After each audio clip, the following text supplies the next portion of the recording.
కళ్ళు మూసుకోండి, ప్రార్థన చేసుకుందాం. సర్వకృపానిధి, సర్వంతర్యామి, సకల ఆశీర్వాదములకు కారణభూతుడైన మా ప్రియ పరమ తండ్రి, నీ పరిశుద్ధమైన శ్రేష్టమైన నామానికి వందనాలు ప్రభువా, స్తోత్రాలు చెల్లిస్తూ ఉన్నాను. దేవా, ఇదిగో తండ్రి, ఈ పునరుద్ధాన దినమున తండ్రి మీరు మమ్మల్ని జ్ఞాపకం చేసుకుని నీ సన్నిధిలో నిన్ను స్తుతించి నిన్ను ఆరాధించే భాగ్యాన్ని మాకు ఇచ్చావు ప్రభువా. ఇదిగో ఇంతవరకు పాటల్లో మీరున్నారు దేవా. ఇదిగో తండ్రి నాయనా, ఇదిగో వాక్య పట్టణంలో మీరున్నారు, ఆరాధనలో మీరున్నారు ప్రభువానికి స్తోత్రాలు నాయనా, మీకు వందనాలు. ఇదిగో తండ్రి, సమయంలో ప్రత్యేకంగా అయ్యా మేము వాక్యాన్ని ధ్యానిస్తూ ఉండగా మీరు మాతో మాట్లాడండి, మీ స్వరాన్ని మాకు వినిపించమని ప్రార్థన చేస్తూ ఉన్నాను తండ్రి. సహాయం చేయండి. ఇదిగో కూడి వచ్చిన బిడ్డలందరినీ నీ ఆత్మ చేత మీరు దర్శించండి.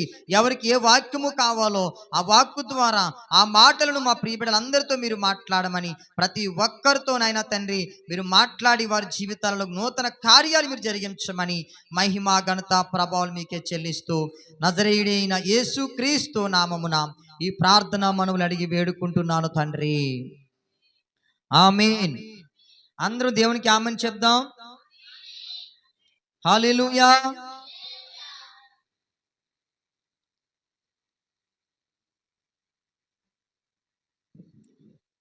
ప్రియులారా, శ్రద్ధగా మనము దేవుని యొక్క వాక్యాన్ని విందాం. ఎవరు కూడా మరి అనాలోచనగా ఉండవద్దు. మరి కొంచెం చీకటిగా ఉంది, లైటింగ్ సరిపోలేదు. మరి చర్చ్కి లైటింగ్ ఎలక్ట్రికల్ వైరింగ్ కూడా చేయించలేదు, అది కూడా తొందరలో మనం చేయిందాం. ఈ సమయంలో మనం కొద్ది నిమిషాలు జాగ్రత్తగా దేవుని వాక్యాన్ని విందాం. ప్రియులారా, ఈరోజు మనకంటూ ఒక విలువ ఉంది. మనకే కాదు, భూమి మీద బ్రతుకుతున్నటువంటి ప్రతి ఒక్కరికి కూడా వారి వారి స్థాయిని బట్టి వారికి విలువ అనేది ఉంటుంది. ఏంటి, భర్తగా కానీ, భార్యగా కానీ, పిల్లలుగా కానీ, లేదా ఒక మంచి ఉద్యోగిగా కానీ, ఏంటి ఒక మంచి పనివాడిగా కానీ, ఒక మంచి నాయకుడిగా కానీ, ఏదో ఒక విషయంలో ప్రతి మనిషికి ఒక విలువ అనేది ఉంటుంది. ప్రియులారా, మనకు ఈ విలువ ఉండడానికి కారణం ఏంటి తెలుసా? మనలో జీవం ఉంది కాబట్టి. మనకు జీవం లేదనుకోండి, మనము ఈరోజు దేవుని మందిరంలో ఉండగలమా? మన దగ్గర అనేక మంది ఉంటారు. మనలో జీవం ఉంది కాబట్టి, మనలో ఊపిరి ఉంది కాబట్టి, మనలో ప్రాణం ఉంది కాబట్టి ప్రియరా, మనకంటూ ఒక విలువ ఉంది.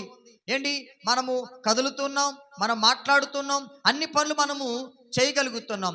చనిపోతే ప్రియరా మనకేమైనా విలువ ఉంటుందో చెప్పండి? ఏంటి, ఎవరైనా మనల్ని కొనుక్కుంటారా? ఏంటి, ఈ శవాన్ని నాకు ఇవ్వండి అని ఎవరైనా అడుగుతారా ప్రియరా? అదే గనుక ఒక చేప ఉందనుకోండి, చేప చచ్చిపోయిన విలువ ఉంది, బ్రతికిన విలువ ఉంది. హల్లెలూయా. అవునా కాదా చెప్పండి? ఏంటి, ఒక చేప చనిపోయింది అనుకోండి, మనకు బాగా చేపలంటే బాగా ఇష్టం కదా. చేప లేకపోతే మనకి ఏం దిగదు, ముద్ద దిగదు. ప్రియరా, మరి చేపలు మనం ఎక్కువగా రెగ్యులర్గా మనం చూస్తూ ఉంటాం. ఏంటి, చేప సముద్రంలో ఉన్నప్పుడు విలువ ఉంది. ఏంటి, అది సముద్రం నుంచి ఒడ్డుని పడిన తర్వాత కూడా దానికి విలువ ఉంది. అంటే చనిపోయిన తర్వాత కూడా దానికి ఏముంది తెలుసా? విలువ ఉంది ప్రియరా. ఇంకొక విషయం ఏంటో తెలుసా ప్రియరా? మనం ఏదైనా ఒక వస్తువు కొన్నాం అనుకోండి, ఆ వస్తువుకు విలువ ఉంది. ఎందుకంటే ఆ వస్తువుకి గ్యారెంటీ ఇస్తారు. 100 రూపాయలు బల్బు కొంటే ఏంటి గ్యారెంటీ ఇస్తారు ప్రియరా. చెప్పులకి గ్యారెంటీ ఇస్తారు. అంటే దానికంటూ ఒక ప్రత్యేకత ఉంది, దానికంటూ ఒక విలువ ఉంది ప్రియరా. ఏమండి, ఇలా మనము ఆలోచన చేస్తూ ఉంటే ఈ మధ్యకాలంలో మనం వేసుకునేటువంటి వస్త్రాలకు కూడా ఏముంది తెలుసా?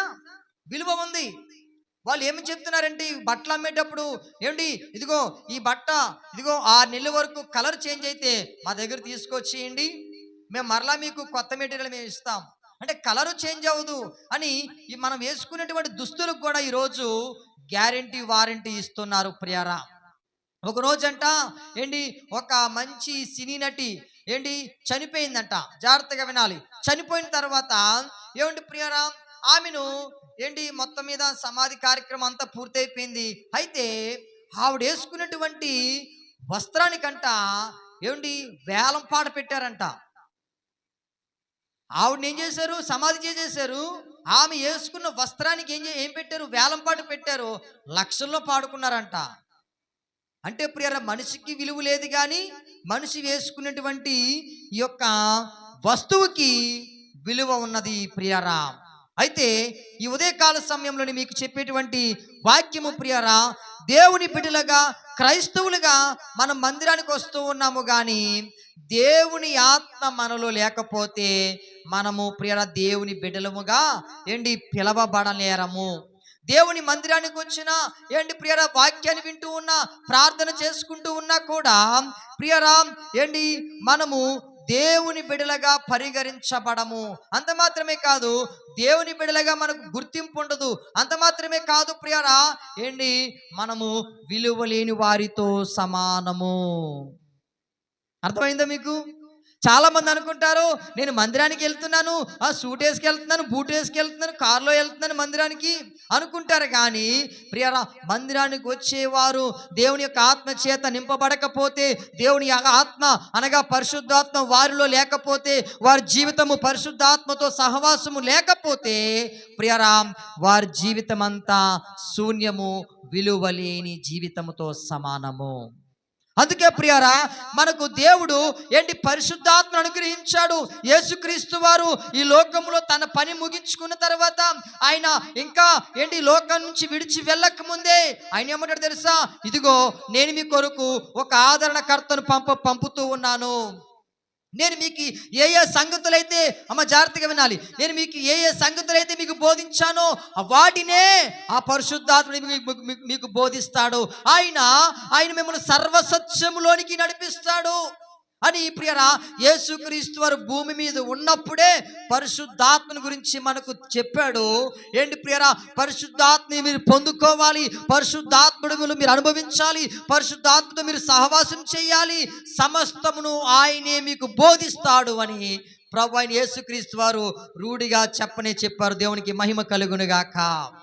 రెండు చేతులు లేపుదాం, హల్లెలూయా. ప్రియరా, కాబట్టి ఈ కడవరి దినాల్లో జీవిస్తున్నటువంటి మనము పరిశుద్ధాత్మను మనకు చాలా అవసరము. పరిశుద్ధాత్మ మనము ఖచ్చితంగా మనం పొందుకోవాలి. పరిశుద్ధాత్మ నేను పొందుకున్నాను లేదా అని మిమ్మల్ని మీరు పరీక్షించుకోవాలి. హల్లెలూయా. మరి బైబిల్ యొక్క వాక్యము సెలవిస్తుంది, అపోస్తలుల కార్యాలు 2వ అధ్యాయము, ఈ పరిశుద్ధాత్ముడు మనలోనికి ఎప్పుడు వస్తాడు, ఎలా వస్తాడు అని ఆలోచన చేస్తే చదువుదాం ఒక్కసారి. 2వ అధ్యాయము అపోస్తలుల కార్యములు, త్వరగా తీయాలి. పరిశుద్ధాత్మను గురించి వాక్యం మనకు చాలా చాలా ప్రాముఖ్యమండి. ప్రతి క్రైస్తవుడు కూడా వీడి గురించి తెలుసుకోవాలి, పరిశుద్ధాత్మ యొక్క అనుభవంలోనికి రావాలి. ఎక్కడుంది చెప్పండి? 2వ అధ్యాయం చెప్పండి. 4వ అధ్యాయం 4వ వచనంలో ఏముంది చెప్పండి. అక్కడ సందర్భం చెప్పండి.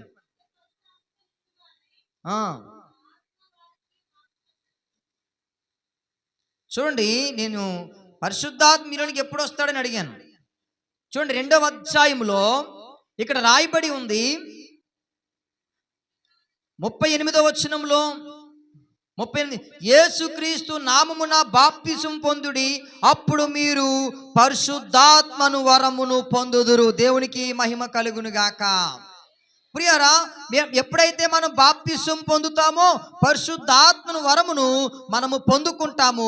ఈ పరిశుద్ధాత్మను మనం పొందుకోకపోతే, ఈ పరిశుద్ధాత్మని వరము మనలో లేకపోతే మనం ప్రార్థన చేసినా ప్రయోజనం లేదంట. వింటున్నారా? సెల్ ఫోన్తో ఆడుకుంటున్నారా? చిన్నపిల్లలు జాగ్రత్తగా వినండి, అటు ఇటు మాట్లాడవద్దు. ప్రియరా, మనము పరిశుద్ధాత్మ మీరు డిస్టర్బ్ చేస్తే మా వాక్యం డిస్టర్బ్ అయిపోద్ది. మీరు శ్రద్ధగా చాలా ఇంట్రెస్ట్గా దేవుని యొక్క వాక్యాన్ని వినాలి. హల్లెలూయా చెప్పండి అందరూ ఒకసారి. 2 చేతులు పైకి చాపి దేవునికి స్తోత్రం చెప్దాం. ప్రియులారా, ఈ పరిశుద్ధాత్మ మనలో లేకపోతే మనము ప్రార్థన చేసినా ప్రయోజనం లేదంట. పరిశుద్ధాత్మ మనలో లేకపోతే మనం ఉపవాసం చేసినా ప్రయోజనం లేదంట. పరిశుద్ధాత్మ మనలో లేకపోతే మనం మందిరానికి వచ్చినా విలువ లేదంట. అందుకే ప్రియరా, పరిశుద్ధాత్ముడు మనందరిలో ఉండాలి. ఆయన మనందరితో సహవాసం చేయాలి. హల్లెలూయా. కాబట్టి ఈ పరిశుద్ధాత్మ ఎప్పుడు మనలోనికి వస్తున్నాడు తెలుసా? ఎప్పుడైతే మనము యేసుక్రీస్తు నామమును బట్టి మనం ప్రార్థన చేస్తామో అప్పుడు ఈ పరిశుద్ధాత్మను వరమును మనం ఏం చేస్తామంటే పొందుకుంటాం. మత్తయి సువార్త 5వ అధ్యాయం 48వ వచనం చదువుదాం. మత్తయి సువార్త 5:48.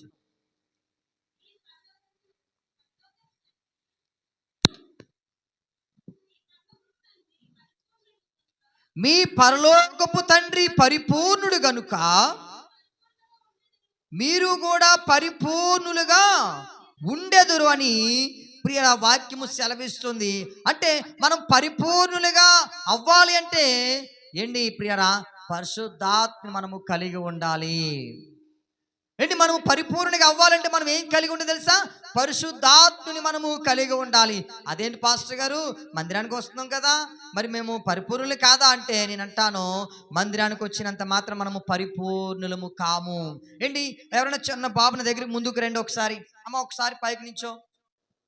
ఏంటి పైకి నించో, నిన్నే తెలుగు అర్థమవుతుంది నీకు. దా లేరా, చెత్త కుప్పలు బాగా ఆడమంటే బాగా ఆడుతావు పొద్దున్నుంచి సాయంత్రం వరకు. ఏంటి, ఈ పాప ఉంది కదండి, ఈ పాపకు అమ్మ జాగ్రత్తగా వినాలి. 2 కాళ్ళు ఉన్నాయా? అమ్మ చెప్పండి అమ్మా, నోటితో చెప్పండి, బుర్రకాయలు ఊతే ఎలాగా తాడికెళ్ళగా చెప్పండి. ఈ పాపకు 2 కాళ్ళు ఉన్నాయా? లేవా? ఉన్నాయి కదా, చెప్పండి. చేతులు ఉన్నాయా? చేతులు చూపించి ఒకసారి. ఉన్నాయా? ముక్కుందా? నోరుందా? కళ్ళున్నాయా? చెవులున్నాయా? శరీరం అంతా ఉందా? ఇప్పుడు ఇదే పాప స్థానంలో ఏంటి కొంచెం 20 అమ్మ వెళ్ళరా, వెళ్ళిపోతున్నావేంటి, ఒక 20 సంవత్సరాల వయసులో ఉన్నటువంటి మరొక వ్యక్తిని ఇక్కడ నిలబెడితే ఆ వ్యక్తికి కూడా ఏముంటాయి?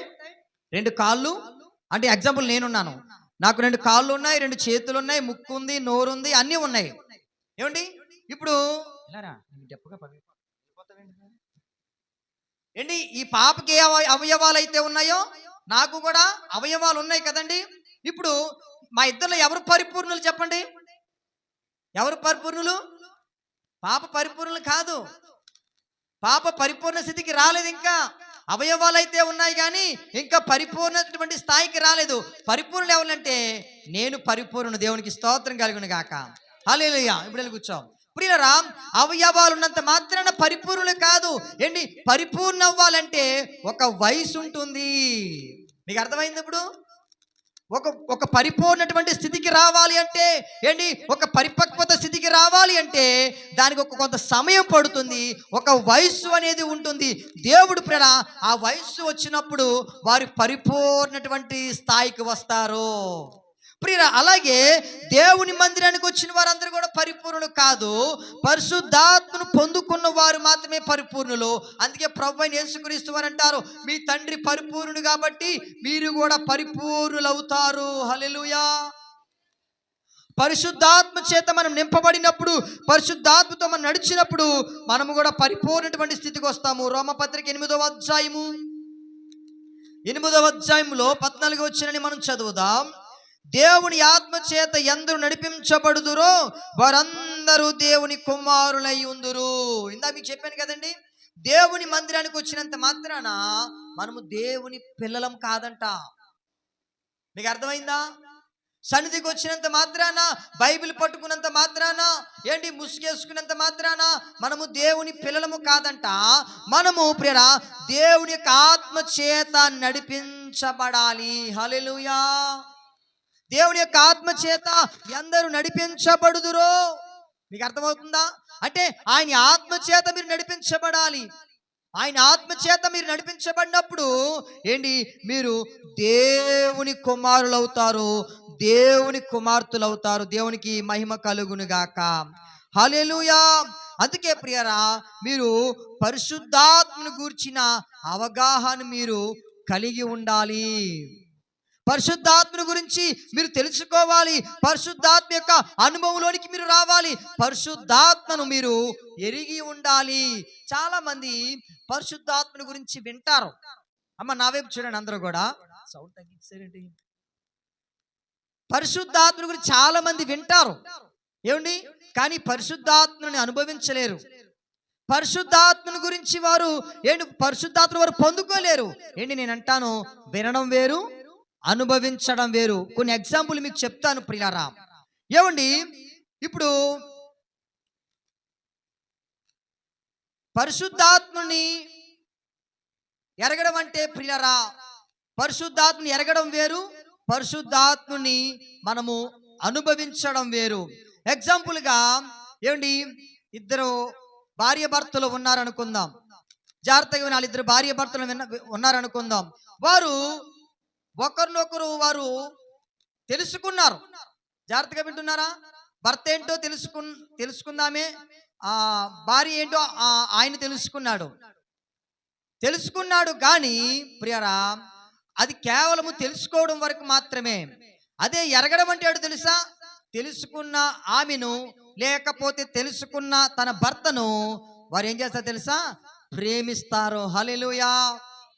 ఎప్పుడైతే ప్రియరా ఏమండి వారు ఏంటి అనుభవిస్తారో అంటే ఆ ప్రేమను వారు పంచుతారు. ఎప్పుడైతే అండి వారు ఒకరి గురించి ఒకరు తెలుసుకున్న తర్వాత అండి వారు ఒకరినొకరు ప్రేమించుకుంటారు, ఒకరు ప్రేమను వారు అనుభవిస్తారు ప్రియరా. అలాగే పరిశుద్ధాత్మని తెలుసుకోవడం వేరు, పరిశుద్ధాత్మని అనుభవించడం వేరు. అది ఏంటి మాటలతో చెప్పేది కాదు, అది ఎవరికి వారుగా ఏంటి ప్రియరా పరిశుద్ధాత్మ అనుభవంలోనికి ఎవరికి వారు రావాలి తప్ప ఏంటి పరిశుద్ధాత్మని గురించి ఏంటి ఎంత చెప్పినా కూడా ఏంటి మీరు అనుభవించలేదనుకోండి, విని విడిచిపెట్టేశారనుకోండి, పరిశుద్ధాత్మని మీరు ఎప్పటికీ కూడా అనుభవించలేరు. చెప్పండి, మంచి బిర్యానీ మీకు వండి పెట్టామండి, మీరు తినకుండా ఏంటి ప్రియరా ముక్కుతో వాసన చూసేసి అబ్బా బిర్యానీ భలేగా ఉందని చెప్పేది సరిపోతుంది? చెప్పండి, ఎలా ఉందమ్మా బిర్యానీ అంటే బాగుందని అంటాం. అది మీరు తింటే అనుభవిస్తే ప్రియరా చూసి మనము బిర్యానీ రుచి చెప్పలేము. చెప్పండి, బిర్యానీ రుచి చెప్పాలంటే ఏం చేయాలి? తినాలి. అమ్మ ఇప్పుడు బిర్యానీ తినలేదా? హల్లెలూయా. ఏంటి మరి పాస్టర్ గారు పిల్లలందరికీ బిర్యానీ ఏర్పాటు చేద్దాం అనుకుంటున్నారంట. అమ్మ అందరూ దేవునికి స్తోత్రం చెప్పండి. ఏంటి బిర్యానీ తిన్నారు కదా, బిర్యానీ రుచి చూడాలి అంటే ఏం చేయాలి చెప్పండి? తినాలి. చూస్తే అర్థమవుతుందా బిర్యానీ రుచి? చూస్తే మనకు ఆ రుచి అర్థం కాదు ప్రియరా. కాబట్టి ఏంటి మనము తెలుసుకోవడం దగ్గర ఆగిపోయాం కానీ అనుభవించే స్థాయికి మనం ఇంకా రాలేదు. అందుకే ప్రియరా చాలా మంది ఏంటి దేవుణ్ణి మనసారా ఆరాధించలేకపోతున్నారు, దేవుని సన్నిధిలో ప్రార్థించలేకపోతున్నారు. ఏంటి మన మందిరానికి ప్రారంభం నుంచి ఒక కుటుంబం వచ్చేది ప్రియరా, వారు ఎప్పుడు దేవుని మందిరానికి వెళ్ళేవారు, దేవుని మందిరంకి వెళ్ళలేదు, వారికి దేవుని గురించి ఏమీ తెలియదు. అయితే ప్రారంభమే వారు మన మందిరంలో అడుగు పెట్టారు. ఏంటి ఇంచుమించుగా ఏంటి వారు చక్కగా దేవుళ్ళు ఎదుగుతూ ఉన్నారు ప్రియరా. అనేక సార్లు ఏంటి ప్రార్థనలు చేయించాం, ఏంటి వారి పిల్లలకి పాటలు నేర్పించాం, వాక్యాలు నేర్పించాం, స్టేజ్లు ఎక్కించాం, మైక్ ఇచ్చాం, ఏంటి అనేక స్థలాలకు తీసుకుని వెళ్ళాం, సువార్తలకు తీసుకుని వెళ్ళాం, అనేక ప్రాంతాలకు తీసుకుని వెళ్ళాం. ఏంటి చక్కగా పాటలు పాడడం నేర్పించాం, ఏంటి ప్రార్థన చేయడం నేర్పించాం, అన్ని చక్కగా చేసేవారు. ఇప్పుడు వారు మన సంఘాన్ని విడిచిపెట్టి వేరే మందిరానికి వెళ్ళిపోయారు. ఇప్పుడు ప్రార్థన లేదు వారికి. పైగా ఇప్పుడు వారు ఏమంటారు తెలుసా? ప్రార్థన ఎందుకమ్మా, ప్రార్థన చెయ్యాలా, ప్రార్థన అవసరం లేదంట. ఇప్పుడు మందిరం మారిపోయారు, ఆ మందిరంలో వారు ప్రార్థన చేయరు ప్రియులారా. అందుకే ఏంటి నేను చాలా బాధపడుతున్నాను. అయ్యో ఇన్ని సంవత్సరాలు మన దగ్గర ఉన్నారు, పాటలు నేర్చుకున్నారు పిల్లలు, అక్కడికి వెళ్తే పాటలు లేవు. పిల్లలు ఇంకా కూర్చోడం బొమ్మల్లా కూర్చోడు. వాళ్ళకి ఏంటంటే మీరు కదలకుండా కూర్చోవాలి, నోటి మీద వేలేసుకొని కూర్చోవాలి. స్కూల్లో ఎలా కూర్చుంటారు అలాగా, మళ్ళీ ఇంటికి వచ్చేయడమే ఊపుకొని చేతులు. అక్కడ పిల్లలకి పాటలు నేర్పించట్లేదు, వాక్యాలు నేర్పించట్లేదు. ఇప్పుడు వెళ్ళి అడగండి ఆ పిల్లల్ని, మీరు మందిరం నుంచి మానేశారు కదా, మీ పిల్లలు ఏం నేర్చుకున్నారు ఈ యొక్క 5 నెలలు అని అడిగితే వారి నోట్లోంచి మాటలు రావండి. ఏంటి వారు ఇక్కడ ఉన్నప్పుడు ప్రార్థన చేసేవారు, పాటలు పాడేవారు. ఇప్పుడు మందిరానికి మానేసి ఇంకో చోటకి వెళ్ళారు. అమ్మా మరి 5 నెలలు అయిపోయింది కదా మానేసి, అక్కడికి వెళ్ళి ఎన్ని పాటలు నేర్చుకున్నావు, ఏదో ఒక పాట పాడానని చెప్పండి మీరు. పాటలు అంటే ఏంటి? హల్లెలూయా. ఇప్పుడు పాటలు లేవు, ప్రార్థన లేదు ప్రియరా. ఏమండి ఒకప్పుడు ప్రార్థించేవారు. ఎందుకంటే ప్రియరా మన సంఘము ప్రియరా ప్రార్థన అనుభవంలోనికి దేవుడు ప్రారంభం నుంచి నడిపిస్తూ ఉన్నాడు. ఏంటి పరిశుద్ధాత్మ అనుభవంలో నుంచి. అందుకే ప్రియరా నేను ఎప్పుడు ప్రార్థన చేసినా మోకాళ్ళు వేసి నేను ప్రార్థన చేసినప్పుడు ఏంటి నాలో ఉన్న అనాయింటింగ్ మీరు కూడా అనుభవించాలని, మీరు కూడా పొందుకోవాలని నేను ఎక్కువగా మీ కొరకు ప్రార్థన చేస్తాను. ఇంకా కొంతమంది పరిశుద్ధాత్మను పొందుకోలేదు. కొంతమంది పడుకుంటారు, కొంతమంది మాట్లాడుకుంటారు, కొంతమంది సెల్ ఫోన్లతో వాడుకుంటారు, కొంతమంది ఏయో విషయాలు మాట్లాడుకుంటారు. కానీ ఏంటి, ఆ దేవుని యొక్క అభిషేకంలోనికి, ఆ పరిశుద్ధాత్మ అనుభవంలోనికి ఇంకా రాలేని వారు చాలా మంది ఉన్నారు. ఒక విధంగా చెప్పాలంటే నేను చాలా బాధపడుతూ ఉంటానండి.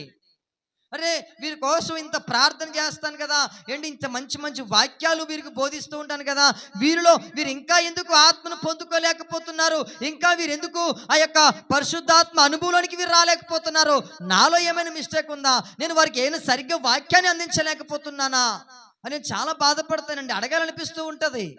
స్కూల్లో ఏంటి, మేము 10th క్లాస్లో ఉన్నప్పుడు మా టీచరు, మా మాస్టర్స్ ఉంటారు కదండి, వాళ్ళు లెసన్ చెప్పేసిన తర్వాత లెసన్ అర్థమైందా లేదా అని అడిగేవారు. ఆయన అర్థమైందా లేదా అని అడిగితే అందరూ కూడా తాటికే తలకెళ్ళగా తలకాయలు ఊపేసే వాళ్ళం. అయితే ఆయన క్వశ్చన్లు వేసేవాడు, ప్రశ్నలు అడిగేవాడు. ఒక్కడు సమాధానం చెప్పేవాడు కాదు, అలా అడగాలనిపిస్తుందండి మిమ్మల్ని కూడా. అమ్మా, నేను చెప్పే వాక్యం మీకు అర్థమవుతుందా, వాక్యం మీ హృదయంలోనికి వెళ్తుందా, వాక్యం మీ జీవితంలో క్రియ చేస్తూ ఉందా అని అడగాలనిపిస్తుంది. ఏంటి ప్రియరా, ఒకవేళ వాక్యం మాకేం అర్థం అవ్వట్లేదు, వాక్యం వల్ల మాకేం ప్రయోజనం లేదంటే ఏంటి, ఒకవేళ నేను మీకు ఏ రీతిగా వాక్యం చెప్పాలో ఆ రీతిగా నేను వాక్యం చెప్పడానికి దేవుని దగ్గర నేను ఇంకా ఎక్కువ సమయాన్ని గడపడానికి అవకాశం ఉంటుంది. ప్రియరా, వాక్యం వింటున్నారు కానీ ఆ పరిశుద్ధాత్మ అనుభవంలోనికి రాలేకపోతున్నారు. వాక్యం వింటున్నారు కానీ ఆ పరిశుద్ధాత్మ యొక్క నడిపింపులోనికి చాలా మంది రాలేకపోతున్నారు. ప్రార్థన రావట్లేదు చాలా మందికి. నేను అంటాను, మీ గృహాల్లో చాలా మంది ప్రార్థన చేయట్లేదు. మీ గృహాల్లో మీరు ప్రశ్నించుకోండి. మీ ఇంటికి వచ్చి నేను ఎంక్వైరీ చేయక్కర్లేదు. దేవుడు నాకు ఆ దివ్య జ్ఞానం నాకు ఇచ్చాడు, పరిశుద్ధాత్మ జ్ఞానం నాకు ఇచ్చాడు. మీరు ఇంటి దగ్గర ఎంతమంది ప్రార్థన చేస్తూ ఉన్నారో దేవుడు ఆ జ్ఞానాన్ని నాకు ఇచ్చాడు ప్రియారా. కానీ కొన్నిసార్లు ఎందుకు మౌనంగా ఉంటాను తెలుసా? దేవుడే మౌనంగా ఉన్నాడు, అందుకే సేవకుడిగా నేను కూడా ఏం చేస్తాను, మౌనంగానే ఉంటాను. ప్రార్థన లేదు చాలా మంది గృహాల్లో ఈరోజు. ప్రియరా, నువ్వు ఎప్పుడైతే పరిశుద్ధాత్మ అనుభవంలోనికి నువ్వు వస్తావో అప్పుడు ఖచ్చితంగా నువ్వు ప్రార్థన చేస్తావు. నీ కుటుంబం దీవించబడుతుంది, నీ కుటుంబం ఆశీర్వదించబడుతూ ఉంది. ప్రార్థన లేకపోతే మనం ఎలా కట్టబడుతాం చెప్పండి? మన కుటుంబాల్లో ప్రార్థన లేకపోతే మన కుటుంబాలు ఎలా కట్టబడతాయి? మన కుటుంబాల్లో ప్రార్థన లేకపోతే దుష్టుడు అపవాది కోడి పిల్లలు ఎత్తుకెళ్ళిపోడా? ఆలోచన చేయండి. అపవాది ఒకవైపు గర్జించు సింహం వలె తిరుగుతూ ఉన్నాడు. ఈ సమయంలో నీ జీవితంలో వ్యక్తిగత ప్రార్థన నీకు లేకపోతే అపవాది ఏదో ఒక సమయంలో నిన్ను తన వశం చేర్చుకుంటాడు. నువ్వు అన్నిటికీ సమయాన్ని ఇస్తావు, అన్ని కార్యక్రమాలకి మీరు సమయాన్ని ఇస్తావు, కానీ ప్రార్థనకు మాత్రం సమయాన్ని ఇవ్వరు. నేనంటాను, నువ్వు ఆత్మచేత నింపబడితే నువ్వు ఎక్కడున్నా ప్రార్థన చేస్తావు. దేవునికి మహిమ కలుగును గాక. గట్టిగా చప్పట్లు కూడా దేవుని నామాన్ని మహిమ పరుద్దాం.